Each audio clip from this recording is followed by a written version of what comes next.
Okay, what is your name? What do you do? My name is Hanna Marie, and I am a social worker, a menstrual educator, and an art therapist. You said you had an accent there. What's your? I was born in France, so my first language is French. Okay, and you were born in France.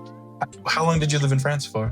Not very long. I'm the baby of 4 siblings. Okay. So I actually was only there for 2 years. And then we moved to Holland, and then we moved to Canada. Holy cow! So Yeah. you were a world traveler. What age did you get to Canada at? Probably around 6 or 7. So I've been here for a really long time. Why were you in Holland? So my dad, he's an engineer, and he worked for Shell. Okay. And that's a Dutch company. So we actually went there, and then him and my mom's dream was always to actually move to Canada.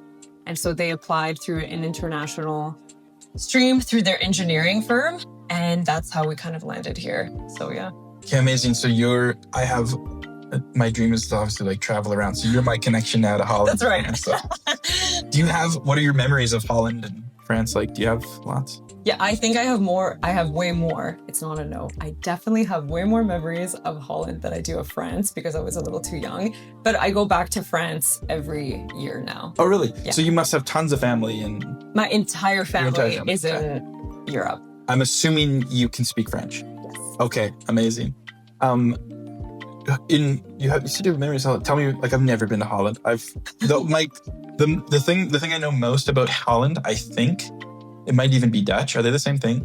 Yep. Okay. So like it's actually, usually people call it Netherlands. Netherlands. That's and right. then Holland is a region in Netherlands. The Netherlands. Have you ever seen the Austin Powers movies? Yeah. The gold guy? Yeah. That and the soccer team wears orange. Those are the only things that connects you to... That's my connection. Oh, to Dutchland when he says, yeah. Yeah. He loves gold and yes, that's my only connection to the Dutch. One time I was in Europe for the Euro Cup and I learned a lot about soccer. I don't even know if Dutchland plays in the Euro Cup. You know? You're talking to an art therapist here. Like, okay, good. I don't want to offend any soccer players either or football players and be like they were in the World Cup. But anyway, that was my connection. Your memories of Holland. Yes. Or what you know of Holland. Like what was it like in Holland? It was beautiful. There's a joke there that there's no mountains, there's only hills. Okay. And then you come to Canada, especially Alberta, there's tons of mountains. So that's pretty cool. It's a cool difference. But I do remember it sounds a little cheesy, but I do remember walking with my mom every day to like these cobblestones. Like we lived in a house. The houses were more upright, less, what is it called? Horizontal, but more this way. Yeah, vertical. Vertical versus, wow, these are the words. Yeah. More vertical versus horizontal. And they were quite tall because they had to fit a lot of people. So they were kind of like skinny, tall houses, all red brick. And I just remember even celebrating Christmas there because they don't believe in Santa Claus there. They believe in Saint Nicholas. Okay. And so that's a different holiday. So that's what I celebrated when I was younger. And that was really cool. So I remember these kind of things. Yeah. Were you in the house, the hierarchy, because you're the youngest of 4? Were you the bottom floor or the top floor? I think we were actually all sleeping on the same floor, but I had definitely the smallest room. So, yeah. So you get to Canada at like age 6 or whatever. Yeah. And what was the like transformation? Like this might be a very ignorant question, but like, did you even know English? Like No, I didn't know English at all. And so English is your 3rd language? Yes. 3rd? Wow. Okay. I don't speak Dutch at all anymore. Okay. No, I used to a tiny little bit, and now it's just English and French. But we moved to Calgary, and then we lived there for 2 years, and then Edmonton for majority of my growing up. And then for university, I wanted to either go to Emily Carr for art school, which is in Vancouver, or ACAD. Now it's not called ACAD. It's a university now. AUR? Yes. Yeah. In Calgary. So either way, I was moving out of Edmonton one way or another, and I went back to Calgary. Okay, so you came to Calgary, then you guys were in Edmonton, and then back to Calgary. And then only by myself, I went back to Calgary. How old were you when that happened? I think I was 18 or 17. And what got you interested in arts? I'm sure you can hear this from a lot of artists, but I don't think there was ever a choice. Like I was always an artist. I even remember when I was 5, I called myself, like I identified myself as an artist at 5. Oh, wow. Okay. So what were your mediums? Lots of drawings, lots and lots of it. And I remember there's certain people that I will always remember that have shifted a lot of moments in my life that just shifted like a lot of my paths. And I will always remember those people. And one of them, her name is Lorraine Beaupré, and she was in Edmonton, and she was one of my mom's best friends. And her friend asked me, she's like, oh, I want to work with her and kind of improve and expand her art skills, because all I did was drawing. And so we did painting together. And I remember she was one of the first people who said, don't use an eraser. It's okay to make mistakes, and just go with what comes up through your mistakes and try to create something from your mistakes. And I remember, because I had such a hard time and I kept erasing and erasing, and I think there was a little bit of inner perfectionisms there. And I just remember that moment specifically. She's like, just throw away the eraser. And that's what we did. A little bit of a sidebar. Do you feel like that metaphor has been like a metaphor you've carried on into your work now as an art therapist? Oh, absolutely. These are like one of the very many crumb moments looking back. And it's funny because you see, like at the time you're like, oh, these are just singular, isolated moments, but they're not. There's a pattern and a repetition. And so when you look back at all these moments, they actually all clump together to create a theme. One of the metaphors that somebody taught me once was like, it's like, imagine looking up into the stars, and then eventually one day you slowly create a constellation. Yeah. And you don't need all the stars to make the constellation, just a few of them. Yes. Yeah. I thought it was beautiful. It just reminded me of what you said. Okay, so you knew at 5 you were going to be, or you were an artist. Yeah.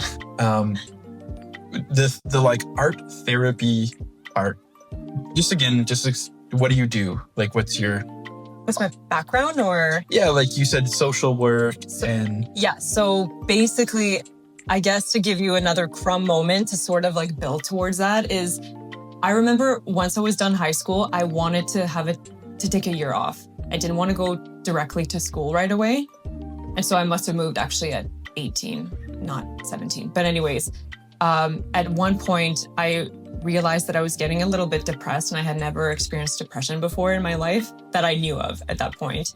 And my mom, amazing woman, she said, you are not going to, you're not going to sit in it. You're actually going to volunteer at an old seniors home, and you're going to do art with them. Yeah. So she's like, we're not going to stay in the depression. So I did that. And she said, every day you're going to wake up at 7 or 8 o'clock, and we're just going to go. And so I did. And so every week I would volunteer with these older populations. And it's funny because I wasn't teaching them art. I was just making art beside them. So that's a really distinctive difference. Again, another crumb that will lead to art therapy, because art therapy is all about the process and not at all about the product. So it's very different than teaching art. And so that was another moment. And I realized throughout that not only did it clear my own depression, but it also helped them too. And it wasn't just about the art. It was the community. It was the bonding. And also we were each doing our creative thing. So we weren't actually just looking at each other in the eye. So it wasn't intimidating. And that was another significant moment. So I said, I'm going to be an art therapist at that moment. And so I was 17 or 18. And I said, I'm going to be an art therapist. But I didn't know what that really meant at that time. But that's when I knew that I wanted to be an art therapist. How did you know, you had depression? Have you always had depression? Did you always struggle with things? Why at 17? Was that to be honest, so it's funny because now I'm in my early 30s, and you only know what you know then. But now I can actually put a name to what I was experiencing in my upbringing. So I had a really hard time in school. Not only was there a language barrier growing up, I think there was a lot of shame with not being able to speak English. And I actually purposely got rid of my French accent because I was getting made fun of. And so art was another escape as well for that. I also had dyslexia, so I had a really hard time in school, period, in general. And once again, I think we didn't actually label it as depression when I was growing up, but I think there was a little bit of that. And art, once again, was an escapism. Like, I actually would lay hours and hours on my bed or on the ground and just draw, like stories. And it was crazy because I had piles and piles of just like sketchbooks. And all the stories were about myself. And there was actually even a moment looking back that all my characters didn't have noses. Okay. And it sounds strange, but now I'm fine with it. But I remember at the time, I didn't like my nose growing up. So I didn't put a nose. So it's funny looking back at these things as an art therapist, you're like, whoa, there was actually a lot going on. So the nose thing was like a subconscious thing. It was totally subconscious. So you mentioned like a little bit of your past, coming obviously going from France to Holland, you were very young. Yeah. And then Holland to Canada. How was is the word culture shock? I mean, you were 6 years old as well. Yeah. Like when I was 6, I had all my best friends. We were all coming up together. I've never been, what would it be, unrooted from that? Yes. I think my siblings actually struggle a little bit more with it, but I just remember distinctively when I was at school, I just remember I couldn't speak English, and a lot of people, it's really hard to explain, but if you're in a Francophone community, because that's what my mom was trying to do, was put us in Francophone schools to make sure that there was like French still going on. A lot of people in Francophone community still spoke English because talking French wasn't cool. It sounds so strange, but so then I was trying to get rid of my accent too. So I was trying to fit in and blend in. And it's funny because you look back at your old self, you're like, oh, that was kind of sad. I wish I kept my accent a little bit more. So yeah. Mental health and mental wellness and everything. I'm 39 years old. Yeah. I did not learn or even utter the words until I was probably 33, 34. You mentioned that at around 17, your mom gave you the idea to not sit in depression. Growing up, especially, it's kind of a two-part question. One, what was it like being from another country with, did they talk about mental health and wellness? And number two, what was your kind of family or upbringing like? Okay, yeah. So I guess there's a couple. Okay, so let me see, how do I direct this? So we'll start with the country thing. Did they talk about what, as a child, from maybe age till about grade, we'll say 7. Yes. There was a lot of care on your identity and who you are and yes. fun things. And some people, Sesame Street and all that stuff. And then for me, once grade 7 hit, it was feast or famine in a capitalist world. Yeah. If you don't get a grade now, you're not going to get a grade tomorrow, and you're not going to get a job, and you're not going to. So I guess culturally, we didn't. So my sister actually had she actually struggled quite a bit with her mental health growing up. And so I guess that was kind of normalized for me. And I know that there was other people, like my aunt specifically, this is maybe trigger warning, but she took her own, or no, she didn't take her own life, but there was some stuff, she passed away at a very young age. And we think there's a lot of mental health things related with that. And so anyways, we actually always, and that was the first time I experienced grief as well. And so it was mentioned, but I don't think it was ever labeled depression, but we did talk about it quite a bit in my family. So it wasn't completely not normalized. The only thing is that, so my father, who's he struggled with mental health a lot too. It's interesting because I would label a certain diagnosis to what it is now. It's not diagnosed. However, at the time, we really normalized the behavior and it wasn't appropriate now looking back at what happened. But So there was a lot of pushing things under the rug, a lot of hush hush.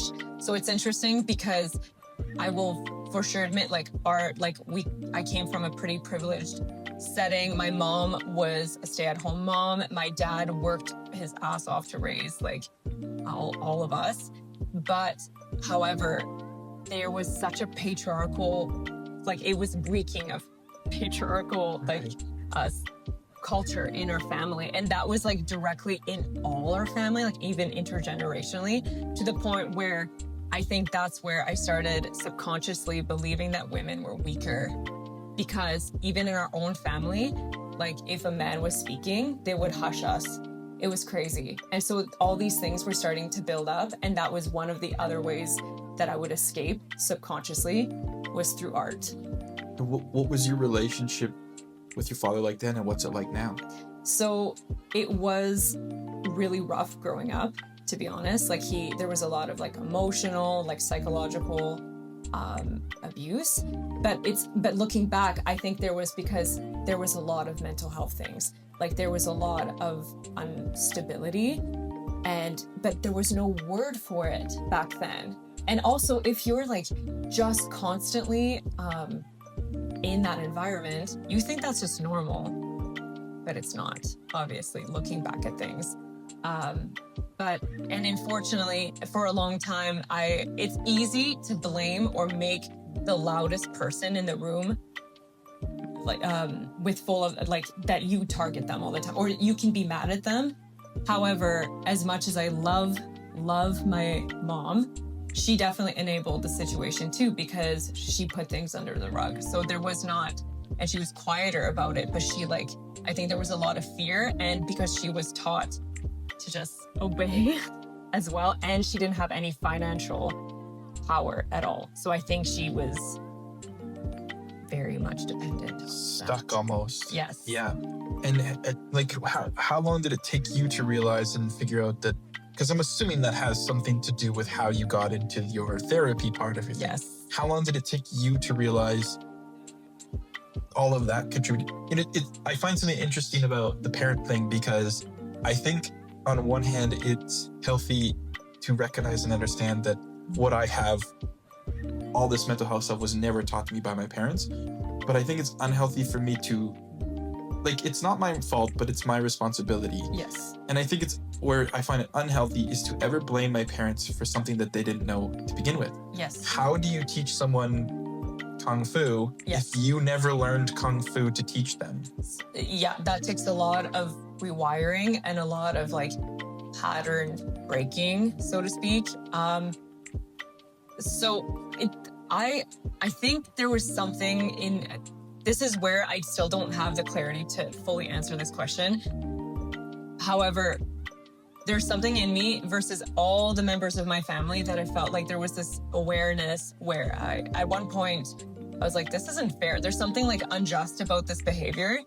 And so I would rebel quite a bit when I was a teenager, and do a lot of talk back and trying to push the boundaries and being but this isn't fair. What is going on? But of course, when you are the person or the black sheep of the family, so to speak, and you are the one who kind of pokes at things that hasn't been poked before, people are not going to like that either. They're not going to like that you're poking at things that they're no, but we don't talk about this. This is uncomfortable. So why are you bringing it up? And then they're going to put it on you. I do not blame my dad or my mom. It took me a long time. It's easy to blame people. You're totally right. And I did for a long time. Now my dad and I actually have a pretty good relationship. We're never going to be best friends, but there's a lot of respect for him now. And the same with my mom. She only knew what she knew. And she was still a great mother in a lot of different ways. And also, nobody gives you a manual to be a parent. I wish they did.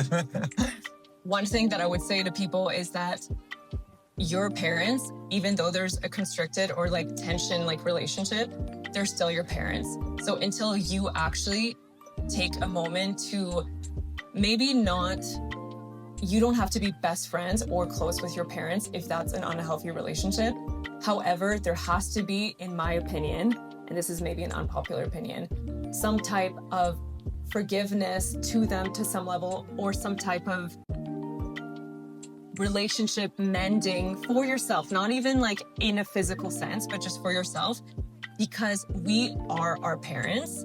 Like, no, we're not completely our parents, but we are their DNA. So if you don't like your parents, you don't like yourself. It's a subconscious like belief that you're saying, I don't like this person, so that means I don't like parts of myself.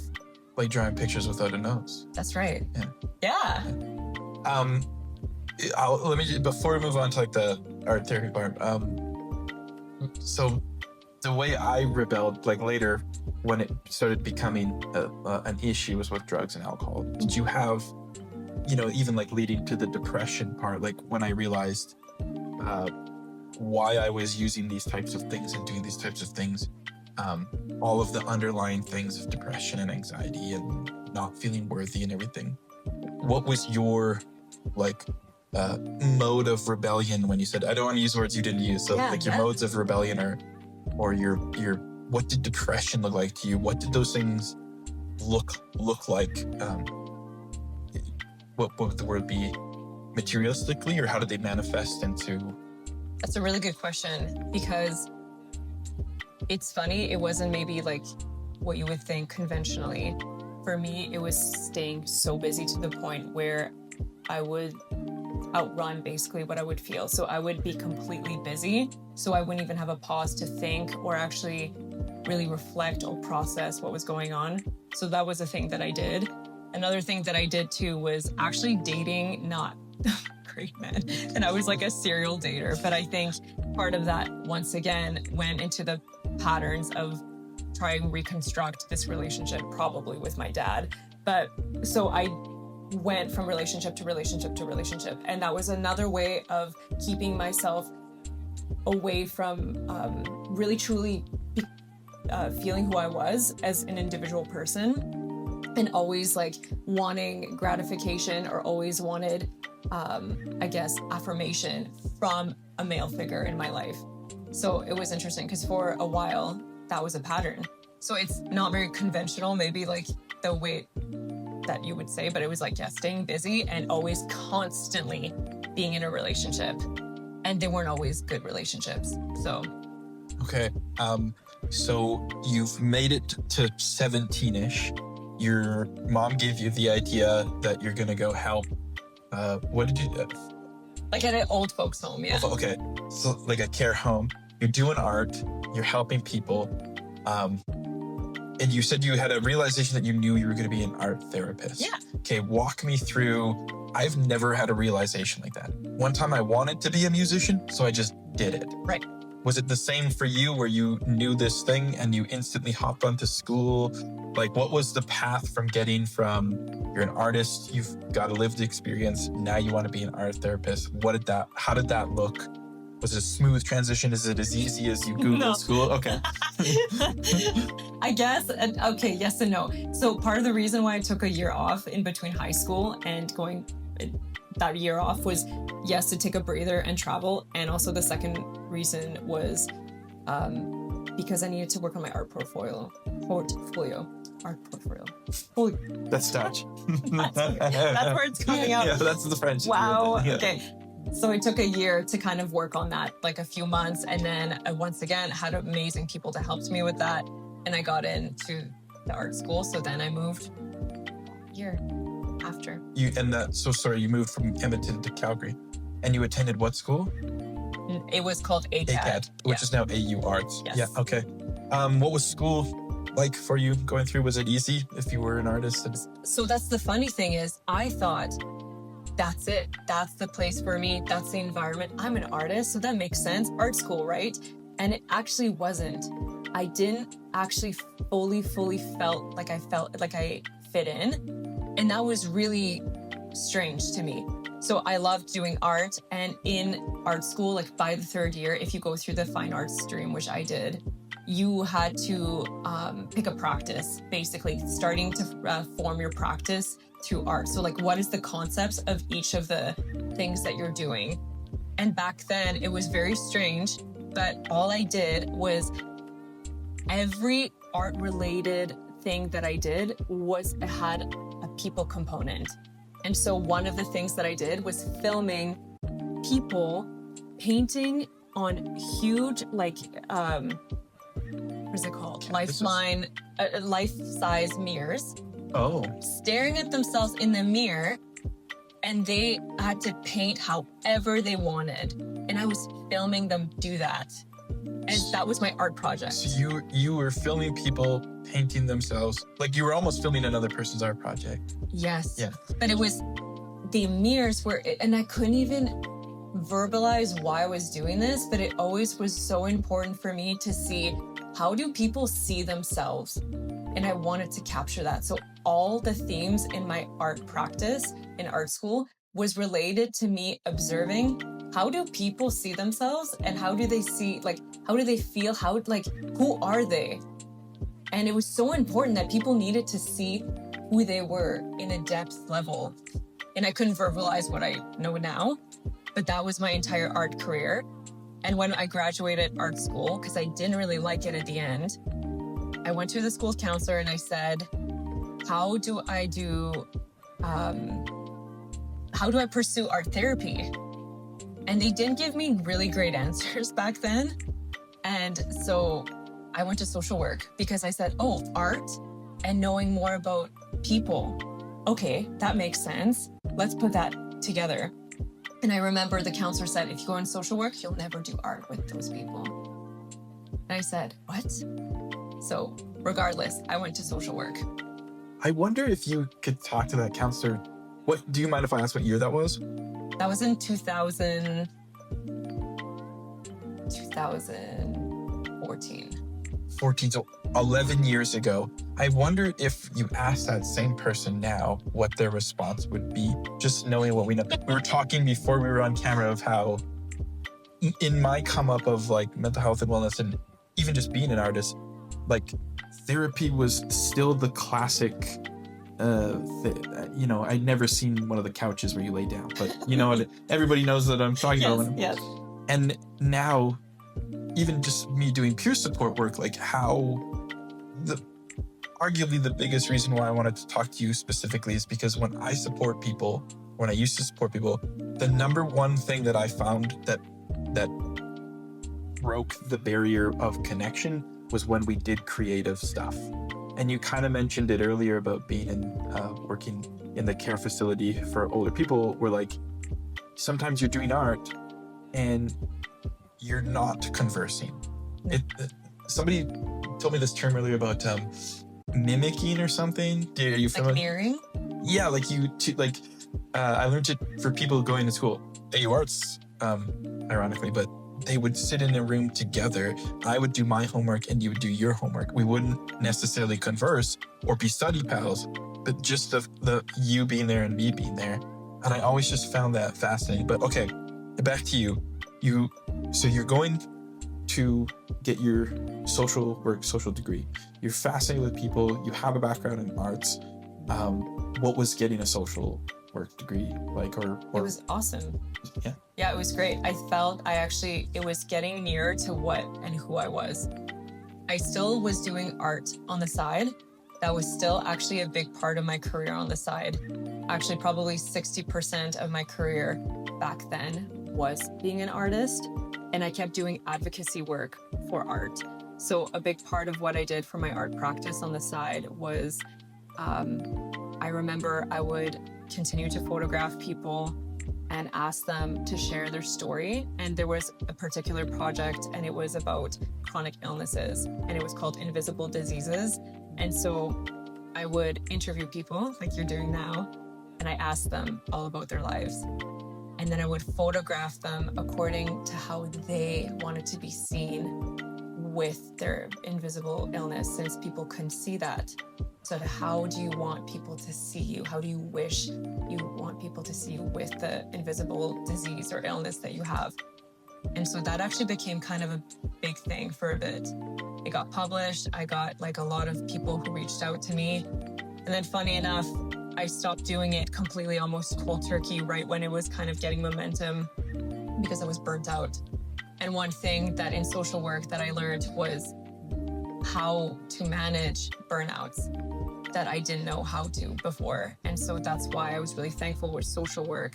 And it also created a lot of critical thinking even more in depth. And I started to realize more things about who I was, more things about my upbringing. And I met some really great people that I'm still friends with today. And yeah, I'm really glad I went to social work. Okay, before we move on, you learned to deal with burnout. What did you learn? What tools, what practices, what things?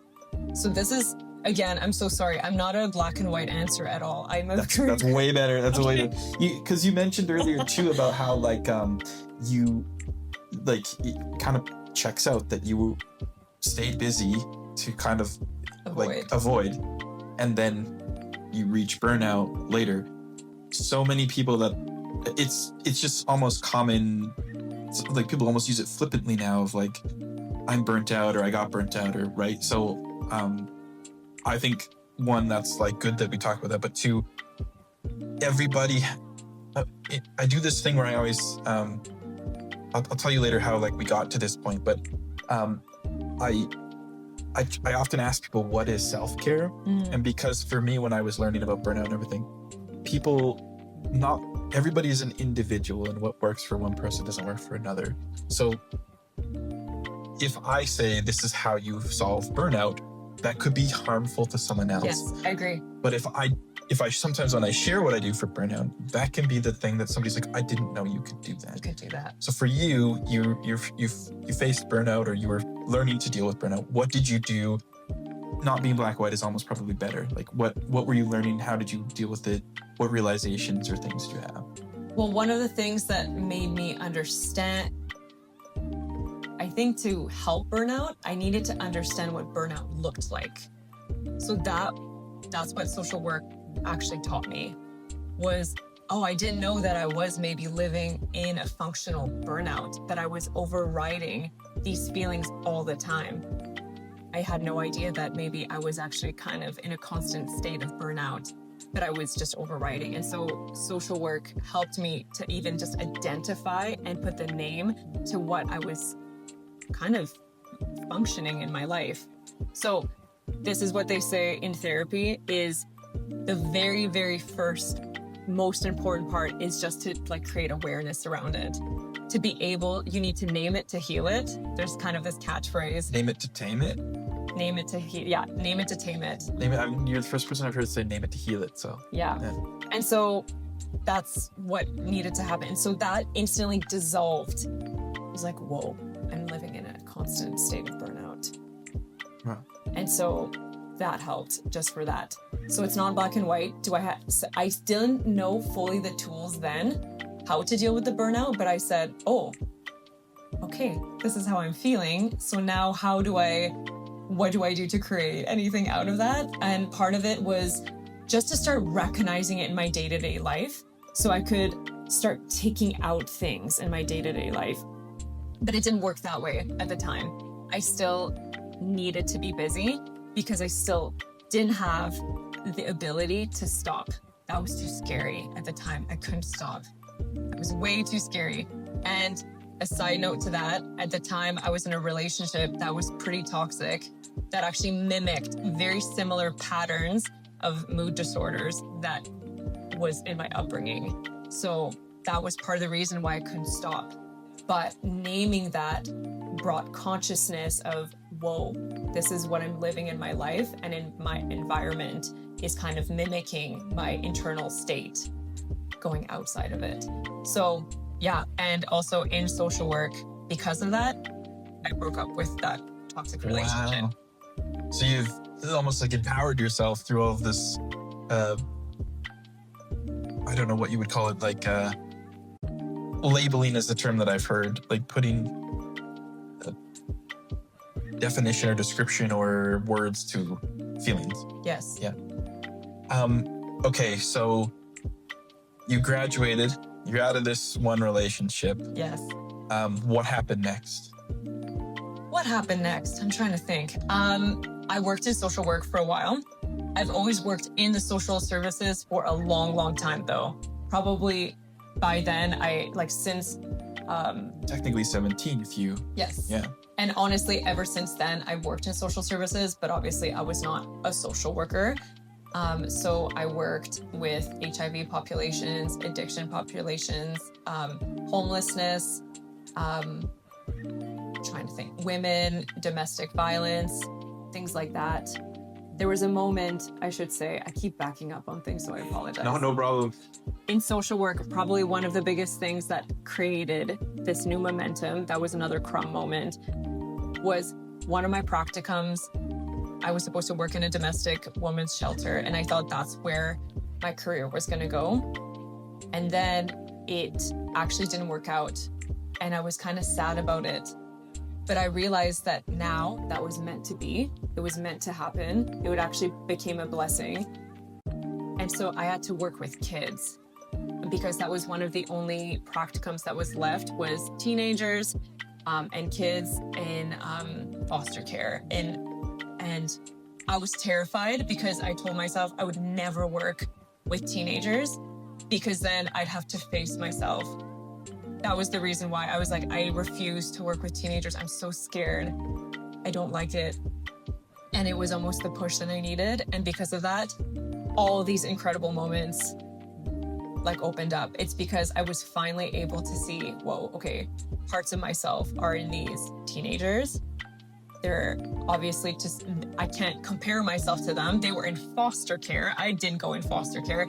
They went through different challenges and more challenges than me. However, they mimicked a lot of very similar behavior that I had as a teenager. They rebelled in different, like very similar ways. Like they felt very invalidated. Like it was very interesting. And so because of that, I was like, I have to help myself now too.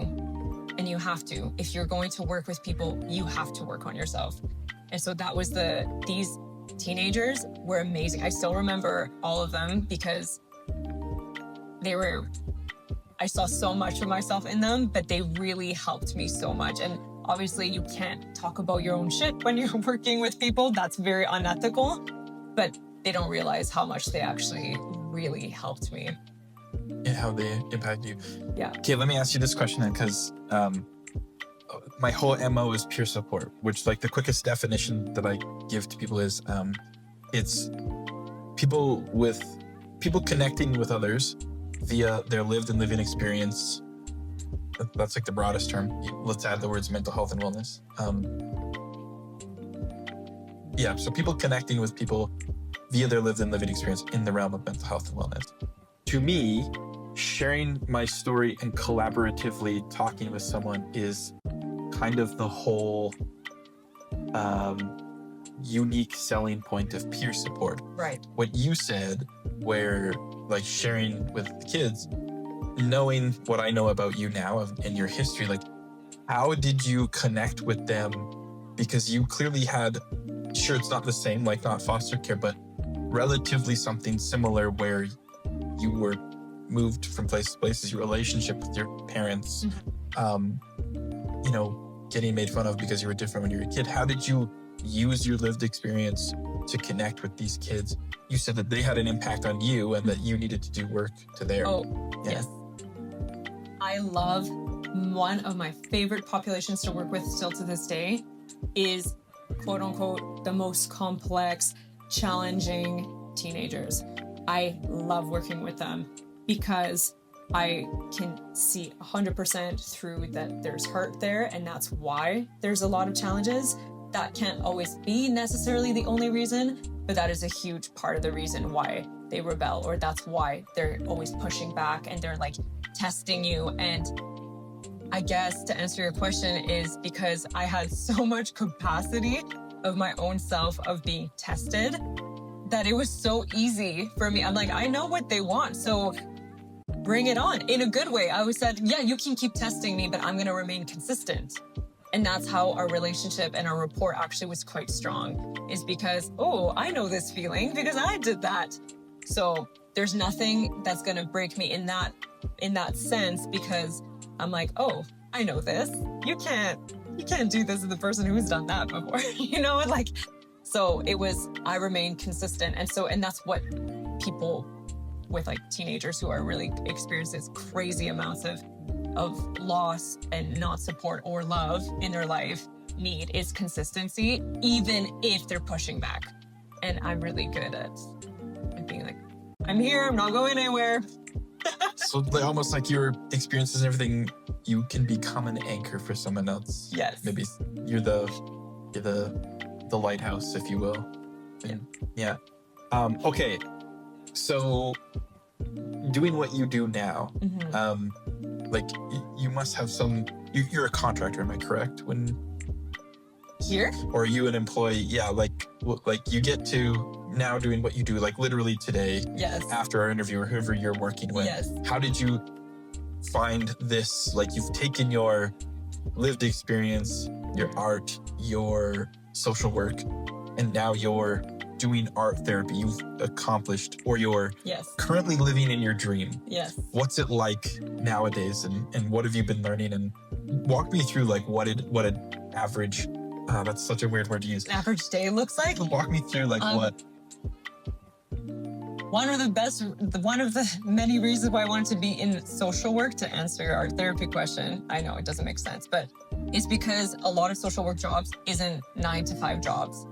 I do not like 9-to-5 jobs. Welcome to the club. Right? And so that's part of my art. So my day-to-day looks very different every day because I don't like it to be completely exactly the same every day. I thrive more into these into the environment that's like, okay, what's a little bit different every day? So day-to-day looks a little bit, but I work currently for AHS. I work at the Shones Hospital with challenging, complex mental health teenagers experiencing suicidal ideations, things like that. So I actually like meet them at the psych unit and then I meet them in community. So that's very cool. And because of that, I actually get to do art therapy with it too, which is really fun. So social work and art therapy get to like live hand in hand. Another thing that I do is right now I like part of the Blackbird Healing Arts Collective. That's the people. So you work for HS.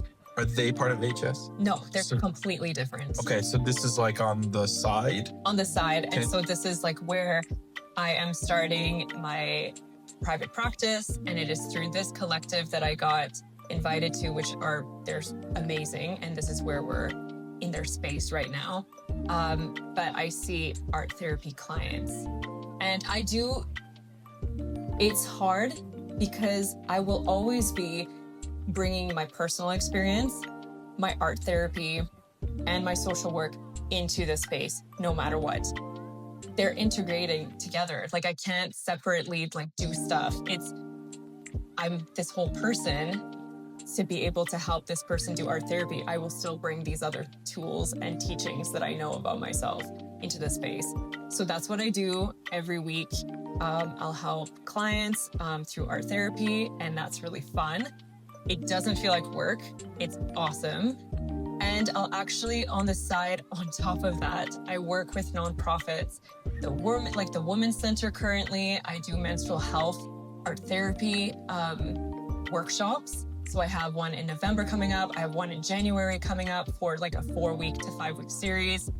I work along the side with many, many co-facilitators that are in different disciplinaries on purpose to show me different perspectives. And so we do art therapy and whatever they bring in. So right now I have another workshop coming up for 5 weeks with Kylie Dawn. She has dance and movement and somatic experiencing and training, and she's Cree and Métis. So there's like a ceremonial and indigenous like worldview that she brings to that. And then together we create a different type of wellness in a holistic way that's very unconventional for women. So I work a lot with women on the side. Good for you. Okay, so you're the Swiss Army knife, Yeah. the Dutch Army knife of mental health and wellness. That's amazing. A commonality or a thread that I notice in people who are in wellness and art is the same thing about 9-to-5s. I love structure and routines when they're my structure and routines. But I find, it's like a lot of people would, I won't speak for you, but a lot of people would call me like unfocused when I was younger and growing up, but I don't think that was the case at all. I think it was just there's so many things and so many cool things. And the thing you explained about combining with someone else and you to make something unique and real. Isn't that creation to its core? Like putting something there that wasn't there before. Anyway, so you're a little freelance, you're a little with AHS. Tell me about your future. Do you have a dream? Is this your dream? Do you just coast now? I do have a dream. So let me know, what is your dream? Where do you want to be in the future? What do you plan to do all of this with? Or do you one day plan to just not do it and do something else? Like, what's your dream? Ever since I was honestly 18 or 17, I have always had every single step or every education, every training, or every intention that I do in my life is actually towards this dream. So I'm really lucky because I've had this dream for a long time, but it keeps getting clearer and clearer as I get more exposed to different life experience. So it's great because it's starting to unveil itself a little bit more. So my dream is going to be opening a medical clinic, or like a women's clinic for women of different life transitions, specifically when it comes to menstrual cycle disorders, menstrual cycle health, perimenopause, menopause, like infertility, things like that. That is my biggest dream. And I'm very, very lucky because I've been exposed to a brilliant community of support. My co-facilitator for business partner in this, her name is Lexi Burt. Incredible person. We both have endometriosis. We've been going through the medical system all our lives, being gaslit. It's very hard and still like ongoing, like with chronic illness, which part of my big research, because I do research on the side as well, to promote this education, is that a lot of our upbringing and traumas, like mine, that was very patriarchal, can actually create worsening symptoms of your menstrual cycle. And so... Okay, so you kind of got to I'd be remiss if I didn't ask this, but like, what is this menstrual cycle? Obviously, I don't know much about it. Yes. What is it? Why are you doing this? Why that one thing? So, and it's funny because there's a serious lack of education in Canada, specifically when it comes to our menstrual health, like detrimentally so. And so a big part of like what my thesis project in art therapy was to bring, how can we create more accessible menstrual health education and art therapy together.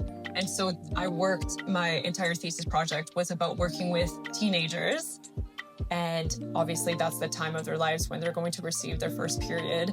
And so I created this workshop through art therapy that I still use today. There's 4 phases that we go through a month for women when we have our periods. Most people think the menstrual cycle is just when we bleed, but there's 4 phases. Men, like we can compare it as a metaphor, is like men are like the sun and women are like the moon. So men's hormone regulations are the same on a 24-hour basis. It's the same day in, day out. And then for women, it changes all throughout the course of 4 phases throughout the month. That mimics very similar moon-like things.